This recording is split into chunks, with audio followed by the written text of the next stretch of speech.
Hi, welcome back to my channel. If you're new here, I'm Bree. Today we're going to be reading BookTube's favorite books. So these are books that have been hyped up on BookTube that I've been meaning to read for a while. I have 3 of them, and they all have a lot of readers and a lot who really love it. And why I say BookTube is because this is how I originally found them, and they have a lot of love. So the first one is The Last House on Needless Street by Catcher Ward. This is a thriller horror book that I really don't know much about. I want to go in not knowing very much. I know that there's a POV from a cat, and I know that it's a mysterious house. And that's all I know, but I know that people say the twists are wild in this and that the whole book is very confusing until you get to the end and you find out what's happening, and then it's like really, really good. So I have high hopes for this one. I think that I will like it, but I also know that thrillers aren't always my thing. So if it's leaning more thriller than horror, it might not be my favorite, but I really want to give her a try. I have a sundial on my TBR too.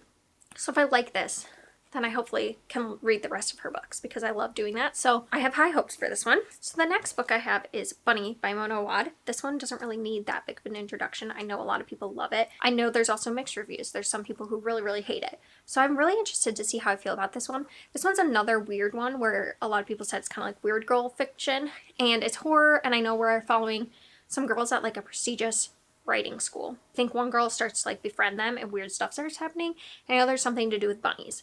That's all I know. And that's all I want to know. So as you can see, with 2 of them, I really don't want to go in knowing a lot because I think that's going to make it more fun. And I'm excited to see where I fall on the scale. And then the last one I have is They Never Learn by Lane Fargo. This is a thriller that is like a good for her thriller where I believe we have a female serial killer who's killing men and boys at this school who do bad things to women. And I don't really know, again, anything more than that, but it has a lot of love, and I'm interested to see how I fall in the female rage good for her thrillers because I don't tend to read a lot of those, so I'm interested to see if I like it. I haven't really seen many negative reviews for this one, so I'm excited to see what I think. So there you go. Those are the 3 books I have for this vlog, and I will see you in a little bit when I have some thoughts. Hello. So I'm at work and I'm on page 85, and I feel like I'm going to be able to listen to a lot of the audiobook today, so I wanted to update on They Never Learn by Lane Fargo. So we're basically following 2 perspectives. We're following Scarlett, who is the woman who's like a serial killer, and she basically kills men that have wronged women, and there's a lot of talk of like sexual assault and other forms of like peeping and like I guess you would call it voyeurism, and like things in that vein that she like kills people over. But I would say that it's described, but it's not, you're not like in the scene. So it's like her recounting something that might have happened to another woman, but so far it hasn't been like any on-page like sexual assault. So in that case for me, it's been a little bit easier to read. We start off the book with her killing someone, and then now she's trying to like cover her tracks because the school is like looking more into things, and she's also got another target who's like another professor that she really hates, and so she's like working on her next target. And then we're following, I think her name's Samantha, no, what's her name? Carly. And Carly is a freshman in school, and she's just trying to make friends, and she's very anxious. Being in her head is her constantly just like a swirl of anxiety, and she's like making friends. She has one friend that I think she also has a crush on, named, why can't I remember her name? Allison. And Allison's like the typical cool girl. And then she also has Wes, who is like a boy that's friends with Allison, and she also kind of has like something maybe going on with him, and you're learning a lot about her home life. So like the whole book's really revolving around bad men, and it's a lot about feminine rage, which I knew going into it. This far in, I'm a little apprehensive of if I'm going to love it or not. I feel like maybe it's going to be like a 3 or 4 star depending on like the twists, because it reminds me a lot of with that one book by Samantha Downing. I don't know. I'll put it up on the screen. In that one, we follow in the head of a serial killer, and that I just don't think that's my thing quite as much. I feel like it takes away, 1, from the mystery for me, but 2, like, I don't know. I just don't care to be like in that perspective. And while this is like getting revenge on like bad men and bad people, I just don't know if that's my thing to read either. I'm trying to think of ones that I've liked. None's really coming to me. I was never really into those kind of like shows. I like detective shows and like figuring out the killer, but I don't read as much like from the killer's perspective. So yeah, I'm feeling okay about it. I can see maybe why people like it, but at the same time, I'm feeling just fine about it. It doesn't seem to do so far anything that like wild to me, but we'll see. I will probably get through even more. I'm probably over halfway today. It's a really quick book to read too, especially on audio, so I feel like I'm flying through it. So yeah, I'll see you later when I have more thoughts. All right, so I'm home and I did read quite a bit. I got to about 70%, so now I'm on page 227. Literally almost done with this book. I'm enjoying it. It's kind of doing everything you expect it to do. It's definitely a conversation about consent and also the ramifications for men, specifically when they do these crimes against women and how many are never held accountable. It's definitely a look at, like, especially campus culture in terms of sexual assault. Not just sexual assault, but there's like abuse and just any kind of form of men hurting women is kind of like explored in here. And so I don't find the conversation to be super original in terms of like what it's talking about. I've definitely read stories like this before. Bless you. Bless you. I do think that it is like overall engaging. Like while I'm reading it, I'm having a good time listening to it. It reads really fast, and that if you like these kind of thrillers, I think that this one is well written and good. There was a twist about halfway through that I didn't see coming actually, but it makes a lot of sense once it was revealed. I was like, oh, I could see like the breadcrumbs that were left throughout. And so I think that it's actually slower than I thought it was going to be, but not in necessarily a bad way. We're getting to learn a lot about our characters, Scarlett and Carly, and their stories, and we're seeing like more and more how they're connected, and so I think that that's interesting. But overall, I don't think this will end up being a 5-star. It's just not my favorite kind of book. I don't love, and I think I said this maybe earlier this morning, but I don't love reading from the perspective of a killer. So I think that's the main thing, is like sometimes it doesn't feel as surprising as it could be because I already know who the killer is, and just watching her try to like get away with it isn't like necessarily my favorite thing in a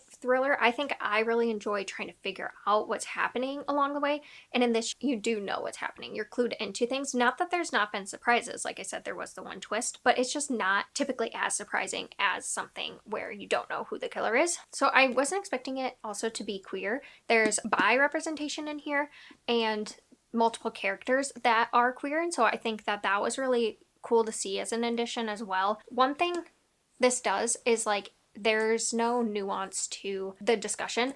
It feels like it's like men are bad, and a lot of like the men you encounter, like almost every single one, is bad in some way. And so it's just definitely not here to explore the multifacets of the patriarchy. It's just definitely a like good for her type of story. And not that that's bad. I think for me, I wanted to explore a little bit more, and instead it's just like men get away with everything and our serial killers like punishing them. So yeah, overall, I'm enjoying it, but I wouldn't say it's like a new favorite, but I can see where the hype is coming from. And I'll let you know final thoughts once I finish, because who knows, the twist could be crazy in here and I could like really love it by the end. But so far, I'm feeling good about it, but not fantastic. Hello, editing Brie here. I cannot figure out what happened to my clips ending They Never Learn and The Last House on Needless Street. So in this clip, you're going to see me wrap up They Never Learn, and then I will see you in a little bit when I also wrap up The Last House on Needless Street. So this one I think I gave in the end a 4-star, and I really enjoyed it. Like I said, there was a lot of repetitiveness with the fact that she's a female serial killer, so we know what she's doing and we watch her work out how to kill people over and over again. And I think that the repetitiveness of that, but also the fact that there was no real like mystery. There were some twists and turns that I didn't see coming and I thought were surprising. But like for the most part, you know where the story can go because she is already known to you as who the killer is. So I think that the reason it's a 4 is there were still some surprises, and I think it was still fast paced, and twists that made sense and I didn't see coming added to the story overall. I just think that a serial killer story isn't necessarily for me if it's from the perspective of the serial killer, and I think a good for her story isn't necessarily the first thing I would reach for. It's a very quick read, and I can see why a lot of people like it. I see why it's BookTube's favorites, and so 4 stars is still a really good rating for me. I just don't think this is something that I'm going to think about very often or necessarily reference all the time, because it's not going to be in a top favorite for me, but I see its merit, and I think that it was well executed. And I think that Lane Fargo can really write, and the pace of it was really well paced. So there are a lot of good things to this book, and I definitely see the love for it. It just didn't quite get a 5 star for me. But that being said, happy I read it. Now let's move on to The Last House on Needless Street. Hello. So I am at 151 pages, so just under halfway through the book, and I wanted to update because this one is a really hard book to talk about because there's so many things that I've heard, if you give any kind of context like that, it ends up being spoilers, and that you kind of should just go into the book not knowing a whole lot. So I'm trying to like toe that line.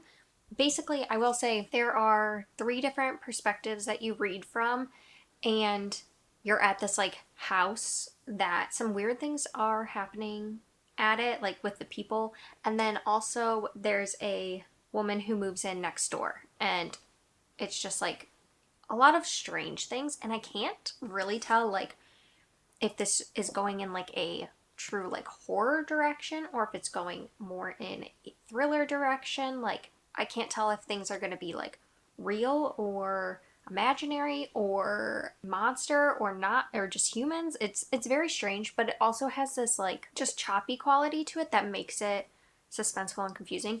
I would say like the writing isn't my favorite style of writing. It's kind of clipped sentences, like short and cold kind of sentences. So it'll be like, I went to the store, I came back from the store, I saw this, I did this. It's just very like matter of fact, and that's just not my favorite writing style. And I think it's partly doing that to keep you on edge and like not noticing quite as much and keeping things like in the dark, I guess, is like it's not overly descriptive. And so you're getting like little pieces of information as time goes on.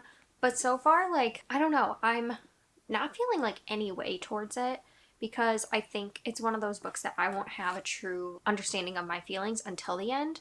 I will say like it's not something that sucked me in right away that I'm like super intrigued, because I did think this was going to be like super weird, and I don't think it's weird quite as much as just like vague and you're just trying to understand what's going on. I don't know, my impressions were just that it was going to be a very strange book, and so far it's a confusing in terms of what the plot actually is, or like I can see kind of what the plot is. I don't know how to describe this book. I feel like I'm having like such mixed feelings. Like I feel kind of nothing towards it. So I think, like I said, I think it's going to be something I have to get to the end, find out like my true feelings on it. I did read the first like 50 pages on my own, and then I did start listening to the audiobook for it. And I actually kind of think the audiobook helps a little bit, because I think it gave more context to like the voices of the characters and who they are, and like I think more of the tone was coming through than maybe in the book is. So I would recommend the audiobook, at least for me that's worked out better. That's my thoughts. I don't know,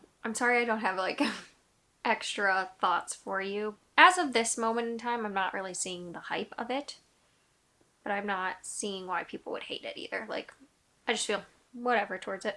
So if that's my update, I'll see you later. So I finished The Last House on Needless Street, and I went with a 3 star on this one. I think that the first half of the book was intriguing because I was trying to figure out where the story was going. I wanted to understand why it was so weird. It's not weird in the sense that it feels like a fever dream, like you can't tell what's going on. A lot of it makes sense throughout the book, and that was something I was worried about. I don't know if like fever dream type stories really make sense to me, but this is more just like trying to figure out who these people are, how they're connected. The second half of the book, I think it just like dragged for me.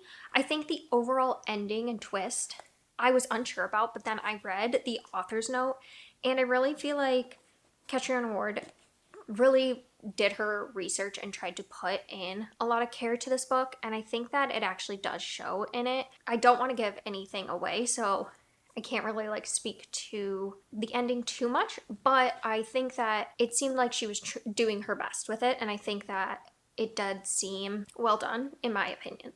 But I can see why people like this as well, but I think I'm giving it a 3 because I just think some of it was confusing, and even with the reveal it didn't make a ton of sense to me.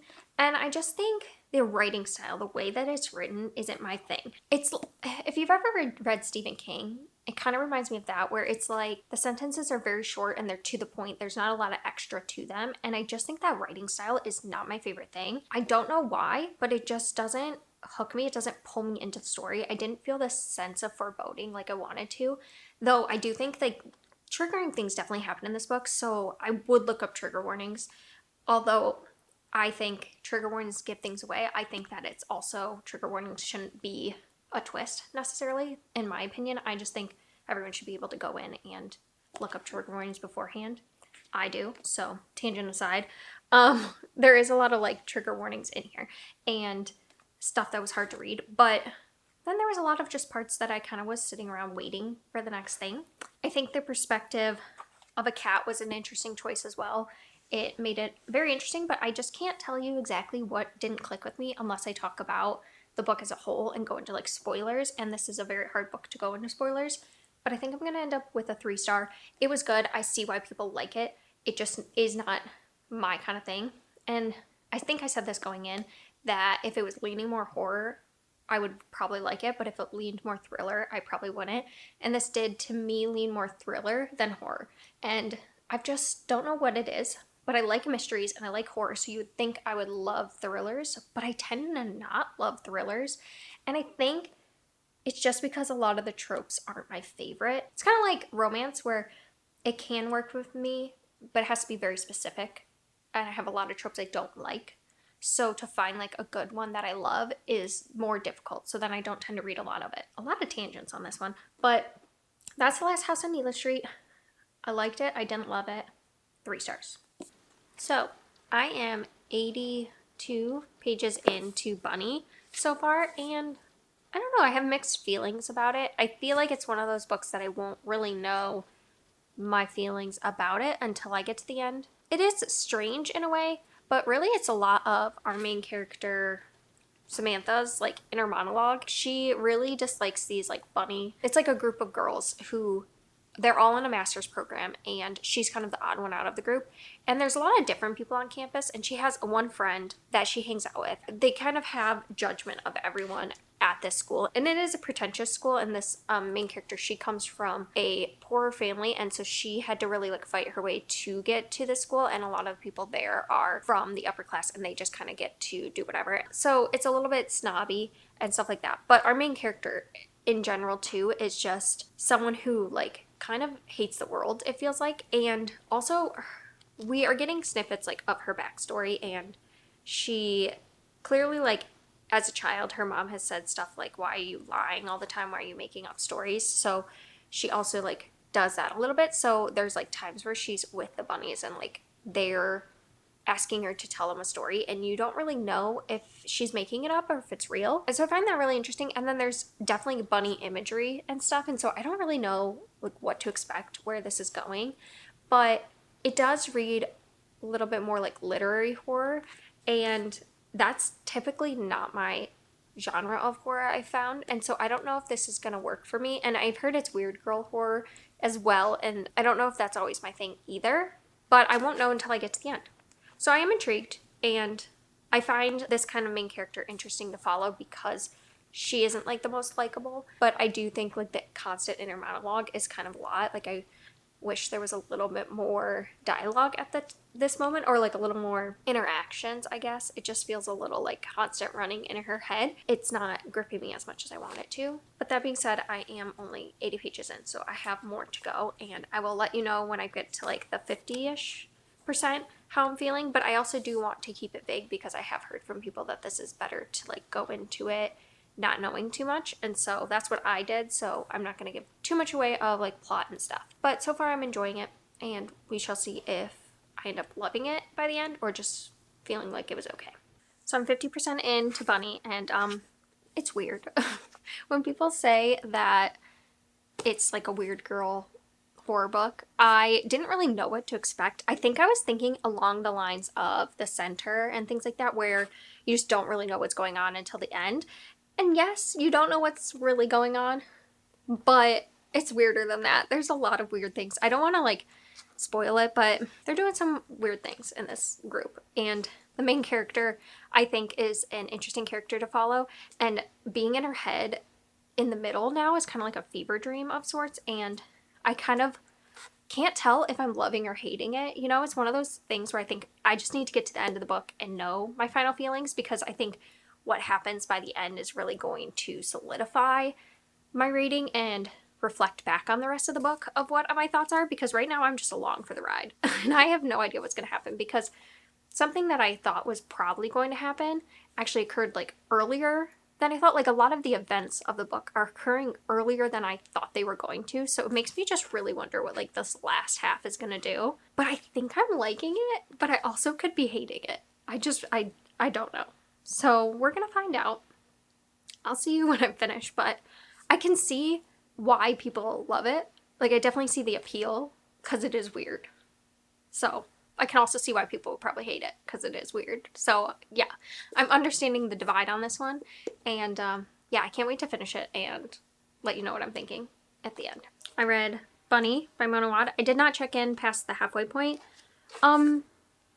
It's been like a week since I read this, and I just needed to like wrap my thoughts around this book. I don't think I liked it. I couldn't tell at the halfway mark. I think I said that I either love it or hate it, and I couldn't tell which.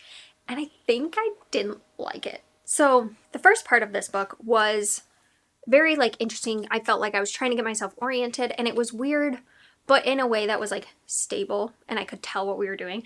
The last half of the book just like really didn't make sense to me, and I feel like I'm just not getting it. So if you understand this book, can you like explain it to me in the comments, because, or DM me or something on Instagram. I have an Instagram, I'll link it below, because I just I don't get it. And it's not that I don't get why people like it, because I feel like this book, I can see like a genre of people for it. Like, it's weird and doesn't make a lot of sense, but like I can see why people enjoy that kind of book. It's just I don't understand it. Like, I don't know what happened.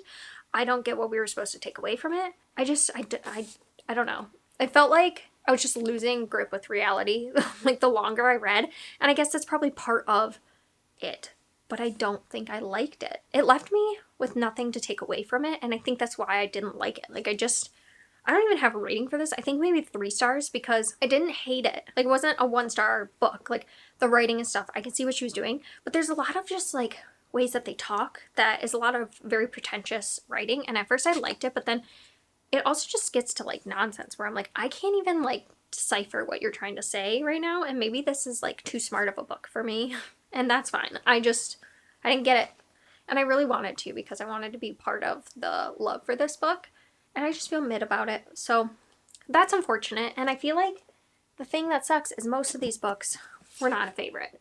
I gave this one 4 stars, so this one is the highest, but this one was a 3, and same with this one. I think that the thing about these books is I can see why people like them. There's not a reason I don't see why they like them. I just think that they weren't necessarily set up for me. Maybe if I had chosen a bit differently. These were kind of the books that I picked up because of the hype, and so I wasn't necessarily sure what I would think about them. They weren't books that I think everyone's loving and I knew I would love too. So like if Emily Wilde's Encyclopedia of Fairies was on the list and I hadn't read it, I definitely would have picked it up thinking I was going to love it, where these were more of wild cards for me. So it makes sense that they didn't go as planned, but that's unfortunate. So glad I did it. Glad I kind of finally read these books, because I've been putting them off for a long time. They're ones that I knew I wanted to read. And yeah, unfortunately, not quite the success I was hoping for. So if you want to leave your thoughts down below about what you thought of these, if you've read them, I'd love to know your thoughts, because I just think it's so interesting that books that can get so popular can just have widely different opinions. So I'd love to hear yours down below. And if you've made it to the end, leave a bunny emoji. I'd love to see it. And thank you for watching, and I will see you next time.